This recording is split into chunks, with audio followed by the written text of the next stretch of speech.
Hola, muy buenos días a todas, a todos. Bienvenidos aquí a nuestro lanzamiento del protocolo de inclusión financiera para las organizaciones de sociedad civil en este formato virtual. Agradecemos muchísimo que se estén sumando a esta sesión. Vamos a dar unos minutitos para tener a la mayoría de los registrados y que todos podamos iniciar con la información en tiempo y forma. Recordarles que tienen habilitado el chat para que nos pongan ahí de dónde nos están acompañando, qué organización, de qué estado.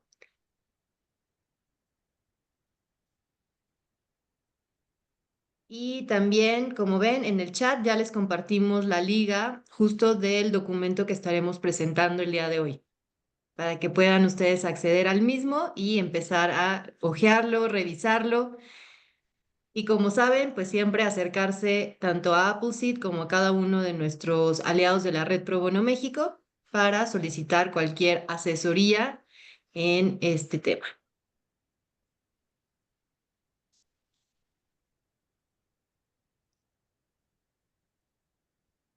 Pues mientras se van sumando todos los participantes, vamos a iniciar y presentarles justo a nuestros autores de este protocolo. Con nosotros está el día de hoy Pablo Pérez Alonso, quien cuenta con más de 30 años de experiencia brindando asesoría en operaciones bancarias y bursátiles internacionales, regulación bancaria y operaciones financieras derivadas, mercados de capital y fusiones y adquisiciones, así como en temas regulatorios de protección de datos y fintech. Ha asesorado a instituciones financieras mexicanas y extranjeras en emisiones tanto en deuda como de capital, mediante instrumentos complejos que incluyen certificados bursátiles estructurados, warrants, tracks y certificados de capital. Asimismo, ha participado en la estructuración y reestructuración de financiamientos para entidades del sector público y privado en México. Bienvenido, Pablo, gracias por estar el día de hoy. Gracias.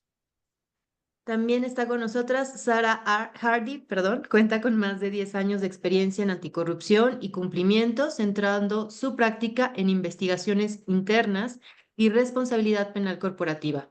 Ha participado en investigaciones complejas de delitos de cuello blanco y anticorrupción, tanto nacionales como internacionales, incluyendo aquellos sujetos a la FCPA. Sara tiene una amplia experiencia en la representación de clientes en procesos penales y es experta en cumplimiento normativo, ESG, mejores prácticas y evaluación de riesgos enfocados en la prevención del delito. Ha asesorado a entidades nacionales e internacionales en la prevención del lavado de dinero y está certificada como auditora externa y oficial de cumplimiento por la Comisión Nacional Bancaria y de Valores. Bienvenida, Sara. Muchas gracias, Margarita, por la presentación y gracias a todos por unirse. También está con nosotros Pablo Rueda, quien cuenta con más de 5 años de experiencia asesorando a entidades locales y extranjeras en relación con la regulación financiera y de prevención del lavado de dinero y financiamiento al terrorismo, a instituciones de banca múltiple, casas de bolsa y en la obtención de autorización como entidades financieras mexicanas dentro del sector de fintech, incluyendo entidades financieras de objeto múltiple, entre otras. Su experiencia comprende el análisis regulatorio para nuevas operaciones en el mercado mexicano, involucrando la preparación de documentos necesarios para obtener dicha autorización. Adicionalmente, Pablo ha brindado asesoría a clientes considerados como actividades vulnerables en relación con sus obligaciones en materia de prevención de lavado de dinero y financiamiento al terrorismo y protección de datos personales. Bienvenido, Pablo. Muchas gracias, Margarita, y gracias a todo el mundo por unirse. Y también está con nosotras Carla Piñón, quien es estudiante de Derecho en la Universidad Panamericana. Actualmente desarrolla su carrera profesional en el equipo de Rich Müller, donde principalmente se ha involucrado en las áreas de fusiones y adquisiciones, competencia económica y bancario y financiero. Carla es parte de la coordinación Pro Bono, la cual busca acercar al despacho con aquellas organizaciones que requieren asesoría legal. Bienvenida, Carla. Mil gracias, Margarita. Estoy muy emocionada por hoy. Nosotras también. Y bueno, ya nada más le otorgo la palabra a Maru Cortázar, nuestra directora ejecutiva en Appleseed México. Muchísimas gracias a todas, a todos. Es de verdad un placer poder presentarles a ustedes un trabajo que con el gran apoyo de Rich Mueller, que les agradecemos muchísimo todo el acompañamiento que nos han dado, les vamos a presentar en este momento. También agradecer, Maggie, no sé si quieras ir presentando a ICNL, a Claudia Gadamuz y a Miguel de la Vega, que por parte de Unidos y de la iniciativa Manifiesta tu Ciudadanía, fueron actores bien importantes para el desarrollo de este protocolo. Si quieres, la siguiente, Maggie, porque ya queremos entrar un poquito en materia. Aquí les queremos compartir que el enfoque de este protocolo es buscar áreas de empatía, de entendimiento con todo lo que son las instituciones de la banca múltiple y las organizaciones de la sociedad civil. Todo este protocolo surgió porque en Apple iniciamos recibiendo solicitudes de apoyo cuando se nos alertó que se estaban pues cancelando algunas cuentas o dando aviso de que los bancos tenían la necesidad de cerrar la cuenta, o tuvimos algunos otros temas de que se congelaron algunas cuentas o algunas inversiones. Este fenómeno que ahorita precisamente los expertos de Rich Mueller les van a abordar se llama de-risking, que es eliminar los riesgos. Entonces, este protocolo busca el que podamos conocer de dónde vienen estas regulaciones, por qué es tan importante para las organizaciones de la sociedad civil que las conozcan y saber en los temas de cumplimiento que necesitamos conocer a fondo para tener una relación más cercana, más estrecha con los diferentes bancos a los que las organizaciones tienen sus servicios financieros. La siguiente, Maggie.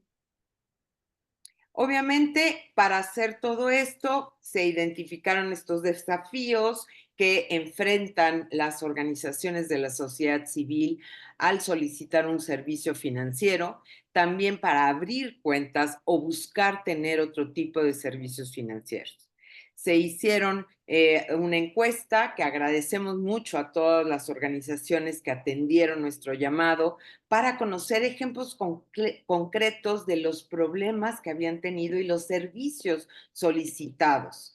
Y esto nos dio mucha información para el desarrollo de este protocolo. Y finalmente, también conocer del lado de la banca cuáles son esos obstáculos operativos y administrativos que también ellos tienen una necesidad de cumplir y los que enfrentan las organizaciones de la sociedad civil para el mantenimiento de sus cuentas. Entonces, finalmente lo que buscamos es que les vamos a presentar estos temas y con eso, obviamente, que mejoremos la relación con las instituciones de la banca múltiple. Darles un pequeño contexto, esto no es privativo de México, esto es un fenómeno que se está dando a nivel regional y mundial, ya que la GAFI, que son las instituciones financieras, generaron una serie de recomendaciones en el sentido del cumplimiento para evitar temas de lavado de dinero y de financiamiento al terrorismo. Es importante que todos ustedes sepan que no es que la banca quiera tener mayor cumplimiento, sino viene de todo este movimiento que es para evitar y tienen un enfoque basado en riesgos que los bancos de alguna manera tienen que cumplir. Una cuestión importante es que en México no se ha implementado plenamente este enfoque que ahorita les platicarán nuestros socios pro bono de Rich Mueller. No se ha implementado este enfoque basado en riesgo y esto ha hecho que cada banco pueda generar estas medidas a sus criterios en sus propios servicios financieros. Y finalmente, las organizaciones de la sociedad civil enfrentan, pues sí, una dificultad creciente para abrir cuentas. Lo que nos hemos encontrado y de acuerdo a la encuesta que nos apoyaron a contestar, es que no te dicen nada, no te dan algo por escrito, sino que van pidiendo más, más, más. O nosotros mismos en Apple Seed lo vivimos, se nos informó que por un cambio de segmento, que de esto hablaremos más adelante, se iba a tener que cerrar nuestra cuenta. Estas, imagínense el impacto que puede tener, y lo vamos a hablar, en lo que es el manejo financiero de las organizaciones de la sociedad civil y esa transparencia que cualquier donante quiere tener para decir, oye, yo te voy a dar un donativo, ¿a qué banco te hago la transferencia? Entonces, iremos hablando de todo esto y sobre todo presentarles algunas alternativas de lo que podrán hacer para mantener y tener una mejor relación con sus bancos. Listo, Maggie. Muchas gracias y ya ahora sí, adelante. Adelante, Pablo. Bueno, pues muchas gracias a todos por estar aquí. Nosotros, como bien explicaba Maru, hemos estado trabajando como parte de los esfuerzos pro bono del despacho en ayudar a encontrar una manera en la cual al mismo tiempo permitamos a las instituciones cumplir con sus obligaciones en temas de regulación antilavado de dinero y también entender un poco que lo que buscan las instituciones financieras, aunque no necesariamente ha sido una manera fácil de hacerlo, es evitar los riesgos que ellos podrían asumir por los temas que pueden surgir de este tipo de cuentas y al mismo tiempo pues, tratar de conjuntarlos con la necesidad que tienen las organizaciones de la sociedad civil para poder abrir cuentas y poder funcionar como cualquier entidad que está en parte del sistema financiero y que necesite realizar pagos, ¿no? Entonces, podemos pasar a la siguiente. El protocolo lo trabajamos junto con Appleseed y como Mario explicó bien, el objetivo es que sirva como un documento de consulta tanto para las organizaciones de la sociedad civil como para las instituciones de banca múltiple. Y como les decía, pues para que los dos entendamos los dos lados de la moneda, ¿no? Por un lado, las necesidades de la sociedad civil para poder contar con cuentas y para que las instituciones de banca múltiple cumplan con las obligaciones que ellos tienen porque también como bien explicó Maru, pues no es tanto que lo hagan las instituciones de banca múltiple por un capricho, sino que pues tienen obligaciones que cumplir. Y lo que estamos tratando de hacer es evitar que ellos caigan en el de-risking, es decir, esto de-risking realmente lo que quiere decir es que ellos, con tal de evitarse un riesgo de tener algún problema con las autoridades, deciden cerrar las cuentas y con el pretexto de implementar medidas en materia de prevención del lavado de dinero con las que están cumpliendo, ¿no? El contenido de lo que estamos incluyendo en el protocolo toma en cuenta las recomendaciones del Grupo de Acción Financiera, el GAFI, que como ustedes saben es una asociación de distintos países que tratan de combatir el lavado de dinero en las instituciones financieras. Igualmente consideramos la evaluación nacional de riesgos de los años 20 y 23 del Gobierno de México y la legislación en materia de prevención del lavado de dinero y financiamiento del terrorismo que le aplica a las instituciones de banca múltiple por un lado, así como el tema de que también les pega por el lado de ser donatarias autorizadas a las organizaciones de la sociedad civil. Entonces, pues ahora vamos a pasar a explicar efectivamente cómo funciona y pues voy a dejar al equipo que vaya explicando con más detalle y no sé, Maru, si al final después tendremos sesión de preguntas y respuestas, Así es. pero bueno, entonces ahorita del equipo, Sara o Pablo, no estoy seguro quién empieza, pero pues adelante aquí. Muchas gracias, Pablo. Ujú.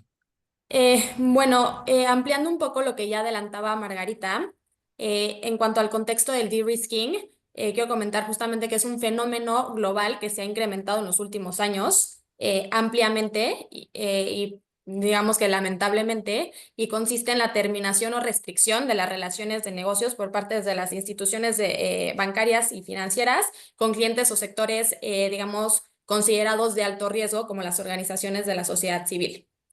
El de-risking se origina principalmente en el temor de las IBM, instituciones de banca múltiple, digamos, a sanciones severas por parte de las autoridades nacionales que, en efecto, se han incrementado a lo largo de los años, que podrían incluir multas significativas o daños reputacionales. A ver, una disculpa, estamos teniendo problemas. Te oye el eco.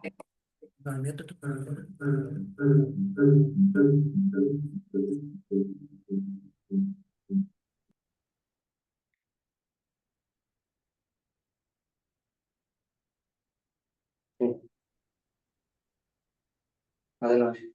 Listo, no, ¿nos podrían confirmar si escuchan bien, Margarita, Maru? Sí, perfecto. Sí, ya se ve bien. Perfecto, una Gracias. disculpa. Bueno, comentaba que el de-risking se origina principalmente en el temor de las instituciones de banca múltiple a sanciones severas por parte de las autoridades competentes y que podían incluir multas significativas y daños reputacionales. Además, refleja una interpretación rígida y en muchos casos, pues, me atrevo a decir, incorrecta de las 40 recomendaciones del GAFI que buscan un equilibrio y mitigar riesgos en la inclusión financiera. Entonces, en lugar de analizar cada caso de manera individual y aplicar controles proporcionados al riesgo específico, las IBM optan por cortar relaciones comerciales, digamos, excluir por completo a ciertos sectores, como las organizaciones de la sociedad civil, que son percibidas como de alto riesgo por el tipo de actividades que realizan, en específico por las donaciones que reciben.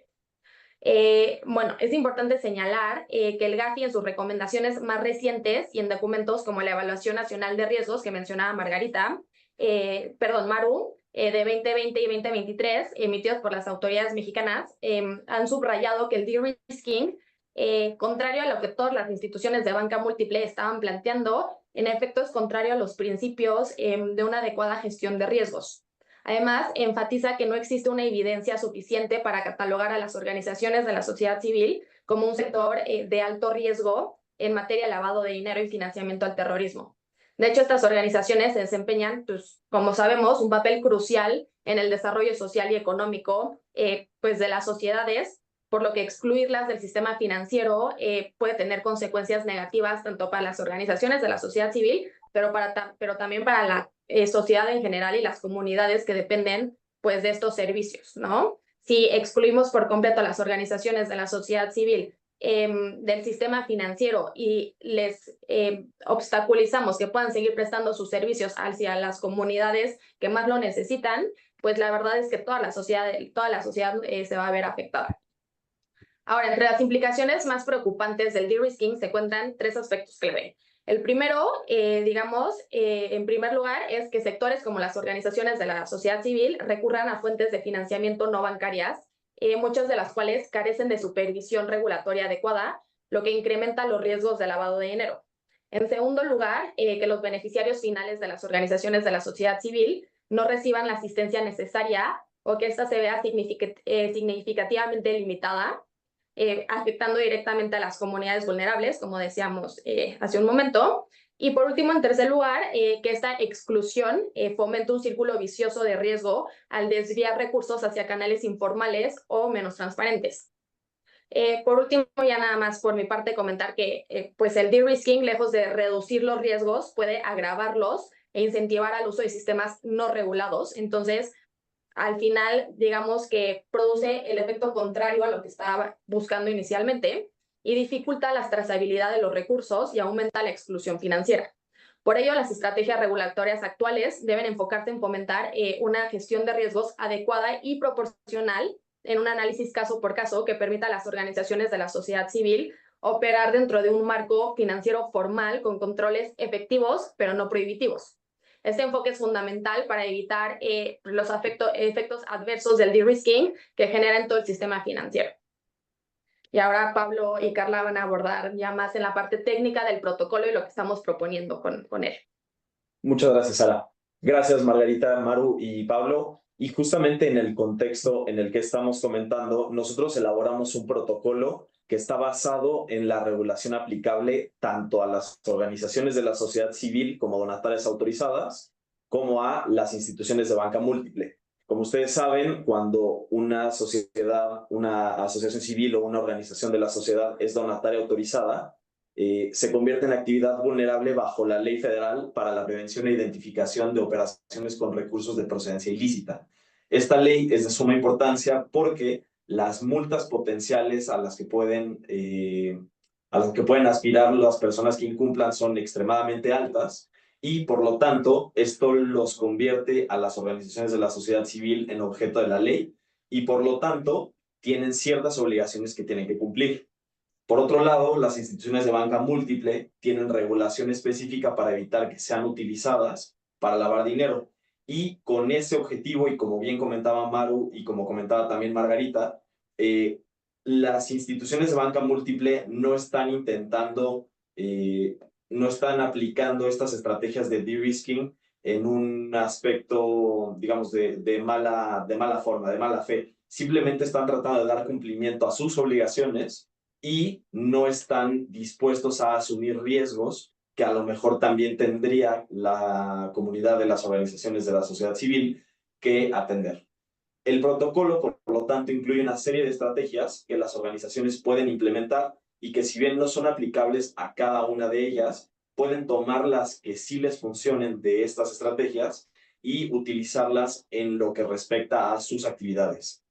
El objetivo final es que a la percepción de las instituciones de banca múltiple se disminuye el riesgo individual de cada organización de la sociedad civil y además se disminuye el riesgo del sector completo. En la medida en que más organizaciones de la sociedad civil tomen en cuenta estas recomendaciones y además sus obligaciones legales, las instituciones de banca múltiple cada vez van a tener menos requisitos y van a considerar al sector de organizaciones de la sociedad civil como de menor riesgo y eso es en beneficio de todas y todos nosotros. Por último, estamos proponiendo un acercamiento desde 3 frentes distintos en donde las organizaciones de la sociedad civil pueden, en primer lugar, fortalecer sus políticas internas en materia de prevención del lavado de dinero. En segundo lugar, hacer un esfuerzo en la misma materia para disminuir su nivel de riesgo percibido por parte de las instituciones de banca múltiple y este es un esfuerzo consciente y en el cual nosotros estamos procurando apoyarles de tal modo que no tengan ustedes que adivinar qué es lo que buscan las instituciones de banca múltiple, sino que puedan consultarlo en el protocolo. Y por último, lo que procuramos con este protocolo y con la implementación, con la ayuda de todas y todos ustedes, es fomentar el conocimiento del sector de las organizaciones de la sociedad civil y fomentar la colaboración estrecha entre las instituciones de banca múltiple y las organizaciones de la sociedad civil, no solo para disminuir el riesgo percibido, sino para que las instituciones de banca múltiple sepan que las OSC son un sector altamente, potencialmente lucrativo y que no solamente es en beneficio de las empresas o de ustedes como asociaciones civiles o como organizaciones, sino también en beneficio de la sociedad mexicana en conjunto. El siguiente, por favor, Margarita. Muchas gracias. Vamos a entrar un poco a detalle de cuáles son algunas de las estrategias que recomendamos en el protocolo. Por favor, si tienen dudas sobre esto, las podemos atender con mucho gusto en la sección de preguntas y respuestas, porque el protocolo, digamos, entra a mucho más detalle del que vamos a discutir ahora, entonces puede ser que algo se pierda en el camino. Pero algunas de las recomendaciones que nosotros estamos elaborando en este protocolo para robustecer específicamente las políticas internas de las OSC es, en primer lugar, practicar una evaluación interna con enfoque basado en riesgo. Lo que significa es que cada organización de la sociedad civil tiene que realizar una pequeña auditoría de autoconocimiento para identificar en qué medida están expuestas a que se utilicen para lavar dinero o financiar al terrorismo.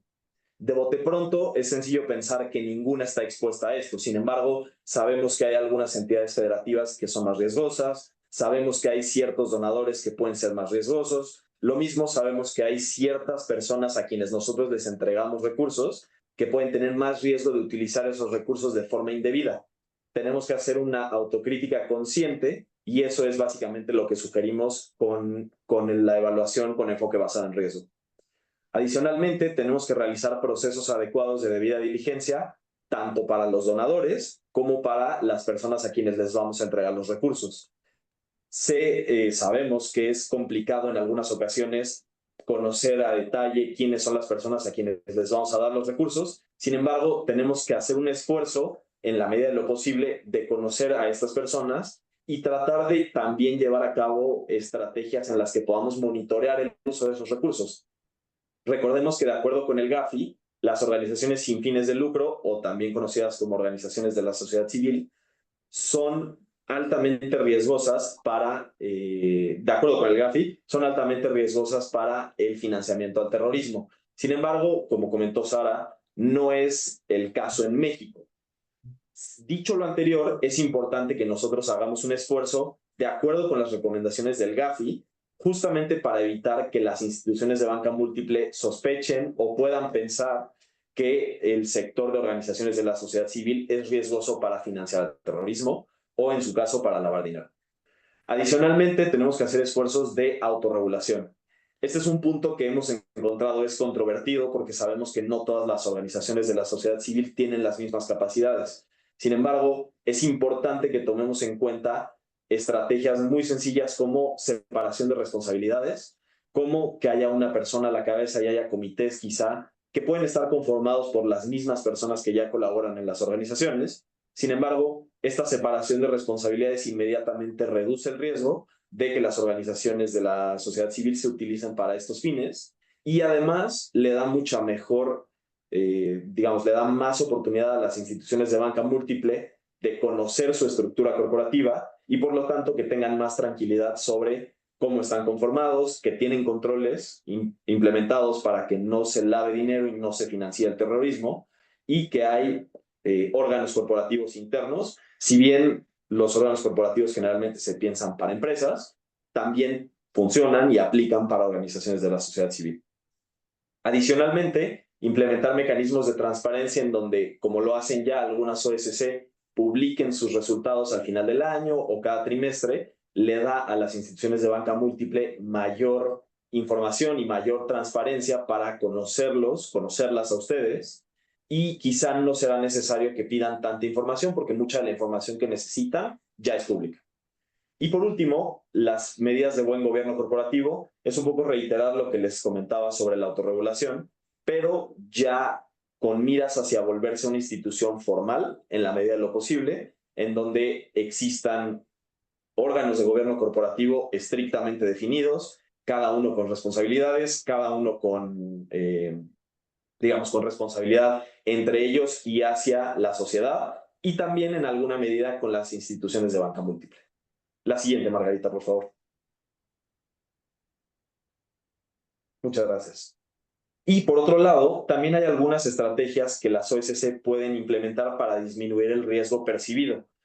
Recordemos que las instituciones de banca múltiple, cuando nosotros buscamos contratarlos como prestadores de servicio, ellos nos hacen una revisión, nos piden documentos, nos piden información, y a partir de esa información ellos generan un perfil de riesgo. Ese perfil de riesgo está compuesto por características inherentes y características transaccionales. Evidentemente no es posible modificar nuestras características inherentes. No es posible si nosotros estamos constituidos en cierta entidad federativa. Sí, es posible jurídicamente modificarlo, pero sabemos que no siempre materialmente lo es.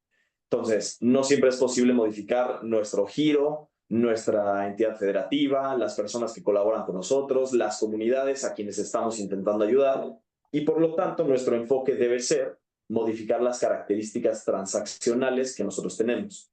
Las características transaccionales se refieren a la forma en que nosotros realizamos transacciones a través de la institución de banca múltiple, cómo utilizamos el dinero, a dónde va a parar y de dónde viene. Para ello, nosotros recomendamos algunas estrategias que, insisto, pueden no ser aplicables para todos y para todas, pero sería importante que los tomen en cuenta. Y si no estas estrategias, que a partir de estas ustedes pudieran desarrollar estrategias propias de control transaccional que pudiera disminuir el riesgo que la institución de banca múltiple que ustedes ocupan percibe de ustedes. La primera que recomendamos es regularizar la frecuencia de las operaciones. Nuestra recomendación es, si ustedes, por ejemplo, realizan la dispersión de nómina en cierta fecha, o más bien la realizan en varias fechas, sugerimos concentrarlo todo en un solo día, de tal modo que la institución de banca múltiple tenga registro de que ustedes el primer día del mes realizan toda su dispersión de nómina, y a lo mejor el día 15 del mes ustedes realizan la aportación de recursos a las comunidades que apoyan. Esa forma de transaccionar se vuelve predecible para la institución de banca múltiple y les permite tener un mejor entendimiento de qué están haciendo ustedes con los recursos. Adicionalmente, nosotros sugerimos identificar el origen y el destino de los recursos. Esto se relaciona estrechamente con la debida diligencia que comentábamos, pero digamos es ir un poco más allá. Sabemos que no siempre es fácil conseguir financiamiento a través de donaciones. Sin embargo, es importante que podamos identificar de dónde vienen esos recursos y no nada más tomarlos por el simple hecho de que nos los están ofreciendo. Sabemos que esto es un poco controversial, sabemos que las OSC se mantienen en buena medida a través de las donaciones y es un tema que hemos discutido con otras OSCs. Sin embargo, lo que encontramos es que el riesgo potencial de ustedes recibir recursos sin identificar a los beneficiarios finales de estos recursos puede ser extremadamente perjudicial para ustedes, no solamente en términos de multas, como comentaba por la Ley Federal de Prevención de lavado de dinero, sino también porque las instituciones de banca múltiple pueden estar en una posición más delicada respecto a si tomarlos a ustedes como clientes o no. Adicionalmente, sugerimos establecer controles para el manejo de efectivo de la cuenta. Evidentemente, es importante que existan, otra vez, separación de responsabilidades y además personas con experiencia y que además tengan responsabilidad sobre los recursos que maneja la OSC. Es importante que las personas que tomen las decisiones sobre a dónde destinar los recursos no sean las mismas personas que realicen esa erogación. Es un ejemplo. Ustedes pueden elaborar sus propias estrategias internas de acuerdo a su estructura, pero nuestra recomendación es que haya controles para manejar el efectivo y los recursos en general. Adicionalmente, es importante controlar la recepción de transferencias internacionales o en moneda extranjera. Por razones que ustedes conocen bien, las transferencias internacionales y la recepción de transferencias en moneda extranjera resulta más riesgoso que transacciones nacionales. Hay algunas OSC que reciben solamente financiamiento del extranjero. Eso por sí mismo no debe ser un problema siempre y cuando ese siempre haya sido la forma de ustedes de operar. El problema viene de cuando yo, por ejemplo, solamente recibo transferencias nacionales y de repente en un mes recibo una transferencia enorme de una fuente internacional. Eso puede ser visto como una bandera roja para la institución de banca múltiple y por lo tanto, digamos que para la oreja para ver si no está sucediendo algo y puede ser a raíz de estas operaciones irregulares, por llamarlas de alguna forma, que las instituciones de banca múltiple estén pidiendo más información a las OSC. Es importante tener esto en cuenta para que ustedes, si han tenido este problema en el pasado, puedan identificar si quizá realizaron una transacción que no se ajusta a sus parámetros normales de operación y por lo tanto, a raíz de eso, la institución de banca múltiple les empezó a pedir más información y o más documentación. Y por último, esta es una muy específica que recomendamos, pero tomemos en cuenta que a partir de 2014, me parece, las instituciones de banca múltiple tienen la obligación de rastrear la geolocalización de los dispositivos en los cuales nosotros entramos a las cuentas bancarias. Si nosotros siempre nos metemos, por ejemplo, desde la oficina o desde el lugar de trabajo, sea un domicilio particular o sea un domicilio corporativo, siempre nos metemos a la cuenta bancaria desde la misma dirección IP, desde la misma geolocalización, no resulta extraño para las instituciones de banca múltiple. Sin embargo, si nosotros empezamos a hacer transacciones desde el extranjero y luego desde México y luego desde una entidad federativa y luego desde otra, eso resulta extraño y también puede ser una bandera roja para las instituciones de banca múltiple. A partir de esto también puede ser que les hayan pedido más información y nuestra recomendación es que se encuentre, digamos que el acceso a las cuentas se encuentre centralizado, que en la medida de lo posible se realice desde un mismo lugar. No tiene que ser necesariamente el mismo domicilio, pero en la medida de lo posible quizá la misma entidad federativa, quizá el mismo país, es decir, esta estrategia también se debe ajustar a sus necesidades y nada más nos gustaría reiterar, todas estas estrategias tienen la intención de disminuir el riesgo percibido de las OSC. Esto, de acuerdo con nuestras conversaciones con Appleseed y de acuerdo con nuestras conversaciones con otras OSC, si no se atiende, puede dar lugar a que incluso el sector se disminuya de una forma masiva de tal modo que se ponga en riesgo la viabilidad de tener una OSC en México, que por supuesto es lo último que tanto ustedes como nosotros querríamos. Es todo, Margarita. Muchas gracias. Pues muchas gracias a todos, Pablo, Sara, Pablo, Carla también. Como ven organizaciones aquí participantes, pues este documento ha sido muy importante y tomando en cuenta, como hemos visto, este contexto y identificando esta problemática que estamos viviendo cada una de nosotras en los últimos años, pero que sabemos que es relevante para que podamos nosotros realmente acceder a estos servicios bancarios. Y pues como desde Appleseed siempre hemos estado elaborando guías e instrumentos y materiales para que ustedes puedan identificar justo este marco normativo, entenderlo y aplicarlo en sus operaciones diarias. Y este no es el caso, o sea, bueno, más bien, este es el caso también de este protocolo. Van a ver ustedes en el documento justo toda esta información y al finalizar tenemos este apartado de estas 10 buenas prácticas que queremos que ustedes se queden para que las implementen dentro de sus organizaciones con intención nuevamente de que podamos continuar obteniendo estos servicios que son fundamentales para nuestra operación. Pues en primer lugar, lo que estamos sugiriendo es que siempre que vayan a abrir una cuenta bancaria lo realicen de manera presencial en la sucursal. Esto con el objetivo de que el ejecutivo y, bueno, el staff dentro de la banca pueda identificar bien a la organización, así como a su representante legal y a su dueño beneficiario. De esta manera generas también mucha más confianza y esta relación cercana con la institución bancaria.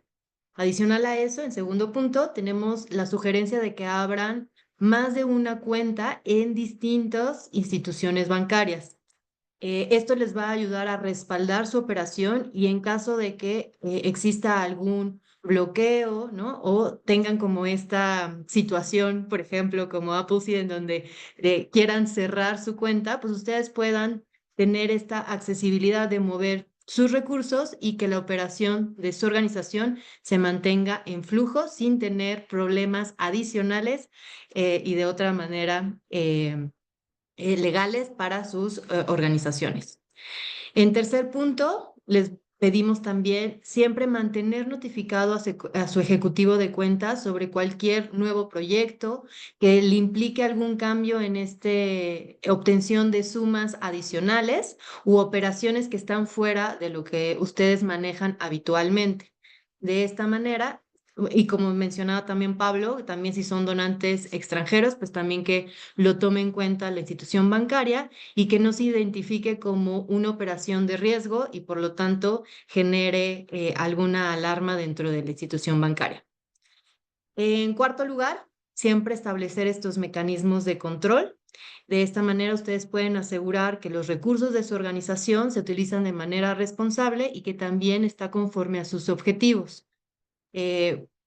Dentro de los manuales que nosotros hemos elaborado también a lo largo de estos años, tienen el manual de transparencia y anticorrupción. Este también es un material que les puede ayudar a generar estos mismos mecanismos de control. Y adicional, desarrollar y actualizar este plan de gestión de riesgos que les va a ayudar a anticipar ya sea problemas operativos, legales o financieros, y que ustedes puedan llevar y revisar cada una de sus operaciones de manera transparente y de manera ordenada en la medida de lo posible, para que también ustedes puedan facilitar la gestión de estos recursos y que su institución bancaria también esté tranquila de que pueden ustedes brindarle la información de manera adecuada y en tiempo. Déjenme cambiarle. En sexto lugar es ofrecer formación continua y capacitar recurrentemente a su personal.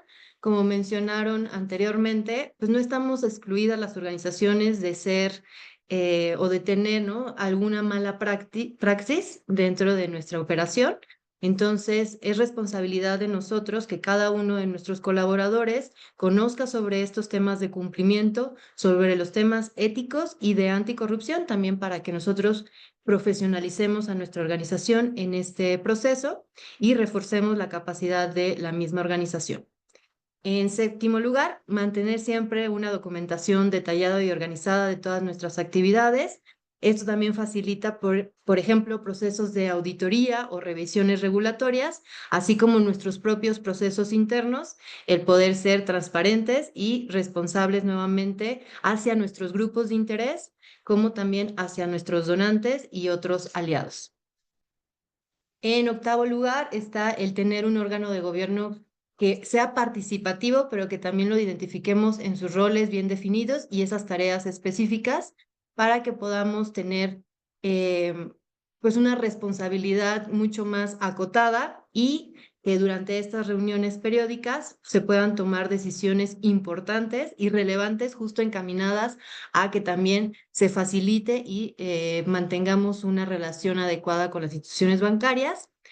Noveno, crear este comité de control interno. Como mencionaba Pablo, sabemos que muchas de las organizaciones pues no contamos con un staff muy amplio o muy grande, pero sí requerimos que tener estos niveles de responsabilidad que nos ayuden a mantener y supervisar cada una de las prácticas en materia financiera y operativa y que esos recursos que estamos obteniendo por parte de nuestros donantes pues realmente se utilicen de manera adecuada y podamos cumplir con nuestras políticas y procedimientos internos y también regulatorios que, por ejemplo, nos piden las instituciones bancarias. Y por último, como siempre, y en todas nuestras capacitaciones y en nuestros materiales, saber que ustedes pueden acercarse a solicitar esta asesoría legal pro bono a través de Appleseed y cada uno de los miembros de la Red Pro Bono México de Appleseed en las distintas materias y en específico para este ámbito, saber que cuentan justo con firmas como Rich Müller para poder atender estos puntos y facilitar y agilizar, ¿no?, estas buenas prácticas internas y que, como mencionaban, intentemos disminuir el caer en este proceso de de-risking que las instituciones bancarias implementan, justo para que ellas también puedan cumplir con sus obligaciones, pero que sabemos que son necesarias sus servicios para que nosotros podamos nuevamente ser transparentes, cumplir con las normativas y poder hacer uso adecuado de estos donativos que recibimos y cumplir con nuestro objeto social. Y por último, pues les pongo aquí el QR justo para que puedan descargar el protocolo que elaboramos. Está justo en nuestra biblioteca digital. También en el chat ya les han puesto el link para aquellos que no tengan a la mano su celular. Y saber nuevamente que Appleseed está abierto a conocer y a poderles brindarle este tipo de asesoría. Ahora sí tenemos este espacio de preguntas, si tienen en el chat, pueden ponerlas en el mismo o si quieren levantar la mano y les podemos dar justo su apertura al micrófono para escucharlos. Por el momento veo que nos escribe Javier Giboin y nos pregunta, si tenemos varias cuentas en una institución bancaria múltiple, ¿el banco puede cerrar todas las cuentas o solamente una cuenta donde se identifican las red flags? Pues No sé ya, si... realmente aquí no hay una regla en ese sentido, pero normalmente lo que va a suceder es que si ve un red flag no es tanto por la cuenta, sino por la persona y por las actividades de la persona. Entonces, la verdad es que depende del banco y lo puede hacer de una forma u otra. Si ellos ven que hay una señal respecto a quien abrió la cuenta, es probable que puedan cerrar todas, pero no hay una regla que diga que solo una u otras más. Eso ya está más a criterio de cada banco. Muchas gracias, Pablo. Déjenme revisar en el chat. No sé si alguien más tenga alguna duda respecto a la información compartida. Aquí nos escriben. Miguel de la Vega. La regularización de transacciones es una buena recomendación para las erogaciones, pero no es siempre posible para ingresos, en particular provenientes de fundaciones nacionales o internacionales que tienen tiempos variables. ¿Cómo disminuir la percepción de riesgo de esos ingresos? Gracias, Miguel, por la pregunta. Efectivamente, y nada más voy a responder en dos partes. La primera es, como comentas, Miguel, no es aplicable en todos los casos esa estrategia. Sin embargo, para disminuir el riesgo de los ingresos, nuestra recomendación es hacer la debida diligencia, es decir, identificar adecuadamente a las personas que están aportando los recursos. De ese modo, se disminuye, mitiga o incluso se elimina el riesgo de que los recursos provengan de operaciones ilícitas y digamos, no, sabemos que no se puede en ciertos días agrupar las donaciones, ¿no? Pero sí se puede identificar de dónde provienen. Muchas gracias, Pablo. Ya tenemos aquí otras preguntas. Nos pregunta Natalia, ¿qué acciones levantan alarmas o red flags en la banca? Realmente es un catálogo reducido en el sentido de que solamente hay ciertos tipos de actividades que levantan alertas, pero, por ejemplo, una de estas actividades es transacciones irregulares. Desafortunadamente no te podría decir qué es una transacción irregular. Todo depende de tu historial de transacciones. Entonces, por ejemplo, pensemos, si yo tengo en mi cuenta, recibo todos los meses un sueldo, ¿no? Y de repente en un mes recibo 1,000,000 de pesos en efectivo, y los deposito en mi cuenta, eso resulta en una transacción irregular. Es un ejemplo muy extremo, pero los criterios para determinar qué son red flags, entre comillas, para las instituciones de banca múltiple, son muy variados y tendríamos que revisarlo caso por caso. Depende del historial transaccional de cada organización.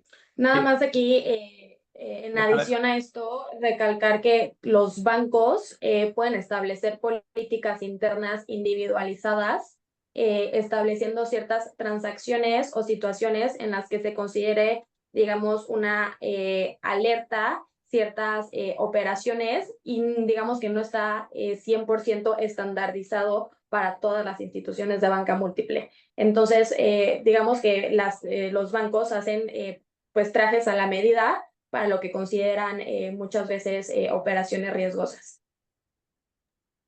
Y Muchas esto en gracias. adición, obviamente, como ustedes saben, al catálogo de actividades sospechosas, preocupantes y demás que tienen las reglas antilavado de dinero, ¿no? Pero pues que tienen que ver sobre todo con actividades eh, que no son usuales para ese tipo de cuenta o para tipo de operación, que normalmente hacen depósitos grandes en efectivo, participación de personas que puedan ser sospechosas en los depósitos y demás, ¿no? Pues es realmente estar pendientes en la medida de lo posible, tratar de evitar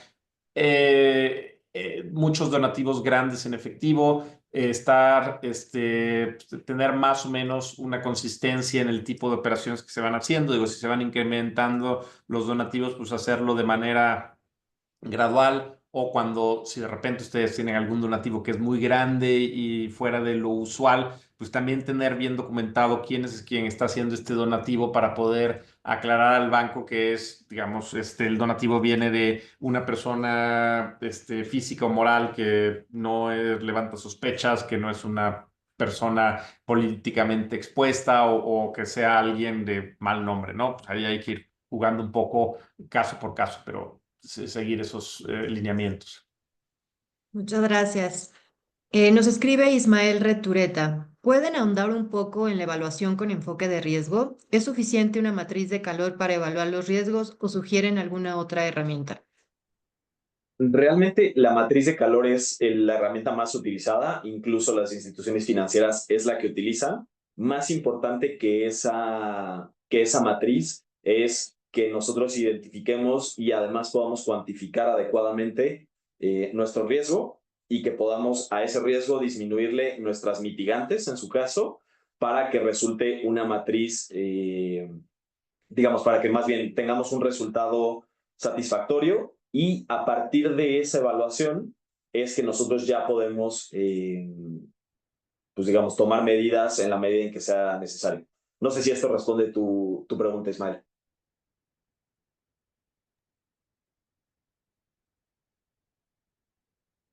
Dice que sí, que muchas gracias. Gracias.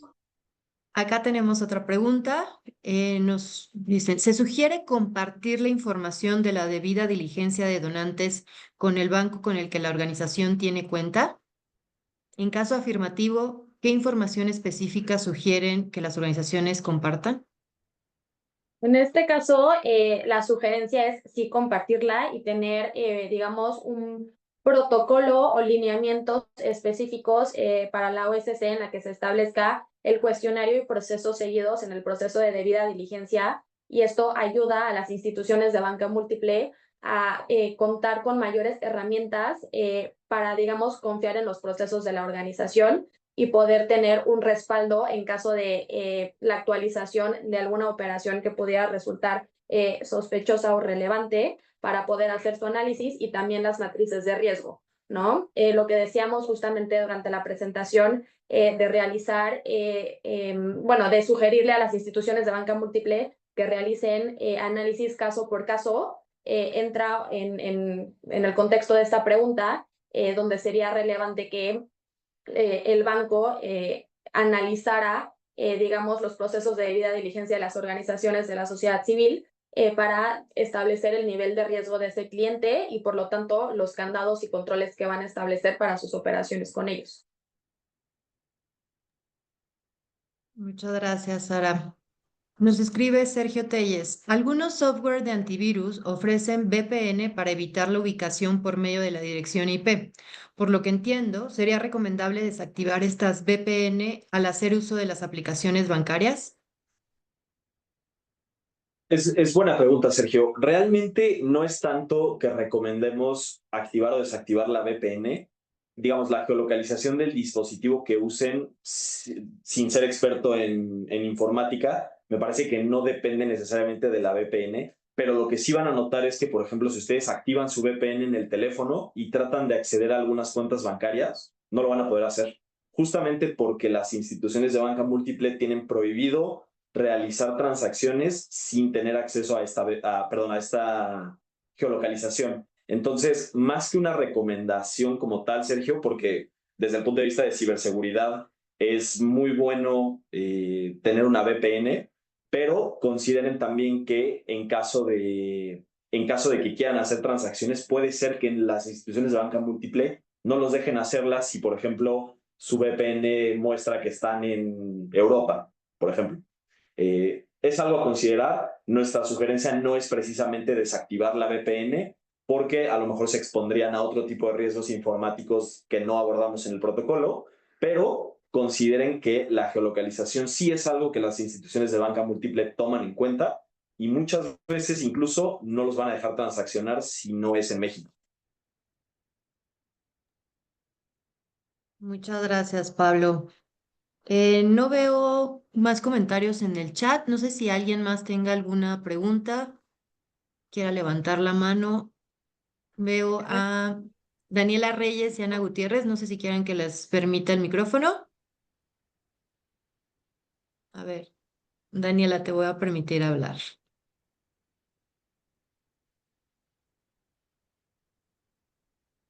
Listo. Tienes acceso a tu micrófono, Daniela.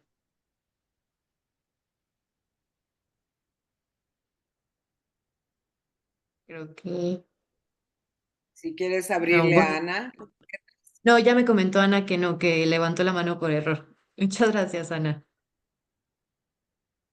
Bueno, estamos atentos justo a sus comentarios y a sus preguntas todavía para ir respondiendo. Voy a aprovechar que todavía tenemos a varios y lanzar una evaluación de la sesión.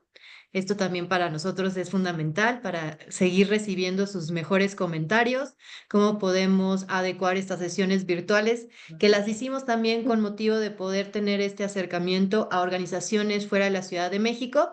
Estaremos programando algunas sesiones presenciales para también dar bueno, continuar dando difusión a este material.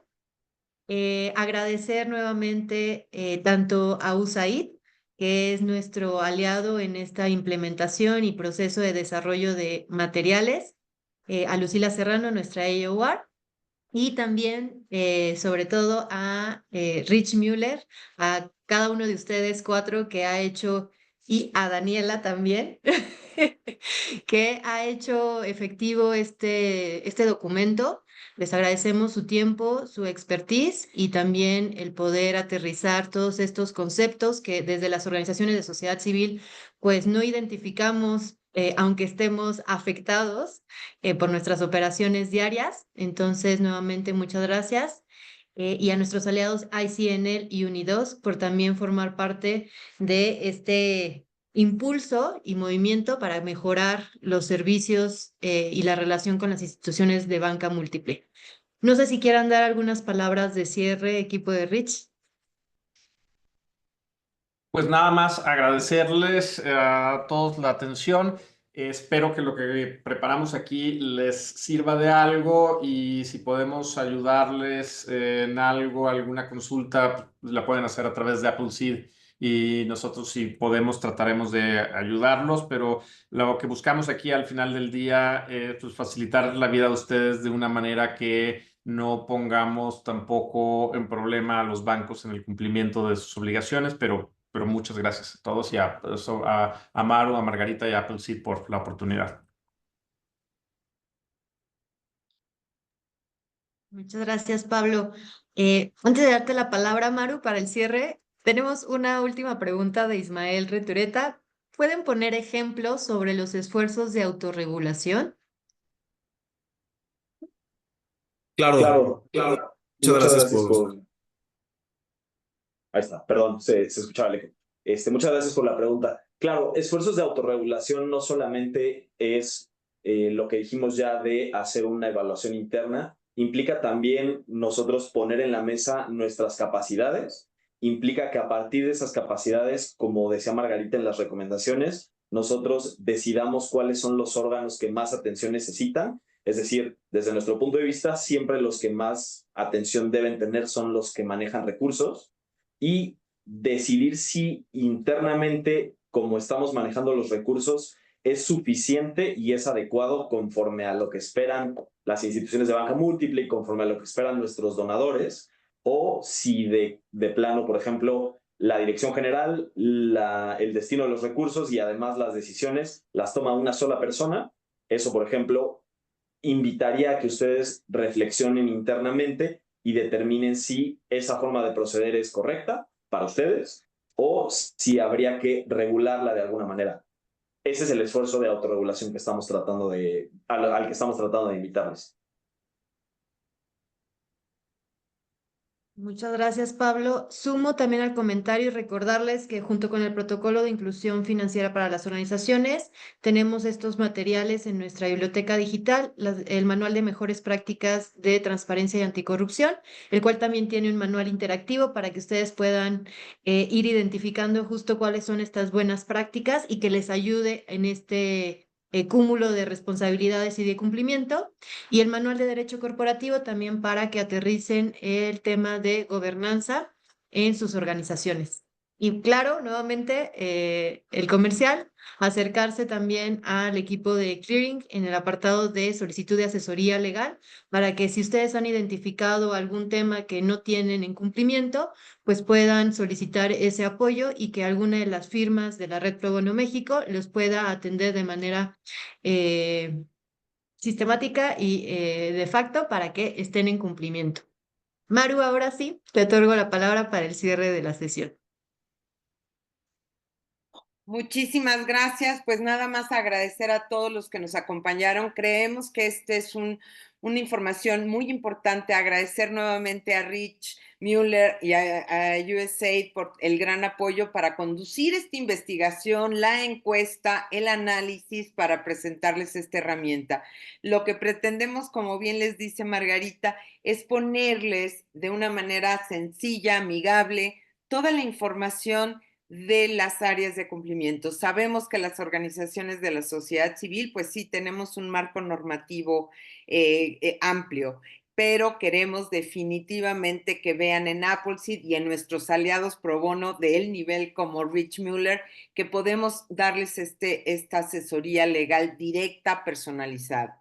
Por otra parte, En el mismo protocolo irán viendo las diferentes materias que, como les decía Margarita, también tenemos los manuales. Y simplemente que por favor se lleven un poquito esta idea, estrechen sus relaciones con sus bancos, siempre tengan de alguna manera todas las líneas de cumplimiento que debemos tener. Es importante porque puede haber un riesgo, no nada más que les cierren la cuenta o tengan algún tema, una organización, sino podríamos tener y vivir un problema generalizado como segmento. Entonces, sí les pedimos, mantengan esa comunicación, acérquense con su ejecutivo de cuenta, abran 2 cuentas para cualquier momento de un riesgo, tengan otra cuenta y traten de seguir los consejos que aquí les damos en el protocolo. Por mi parte, nuevamente a Pablo Pérez Alonso, a Pablo Rueda, mi querida Sara y obviamente a Carla y a Dani Solís, que sé que nos estás acompañando. Un abrazo, les agradecemos infinito el tiempo que han dedicado y que esto es todo pro bono y se los agradecemos mucho. Gracias, Maggie. Hasta luego, cuídense. Gracias a todos.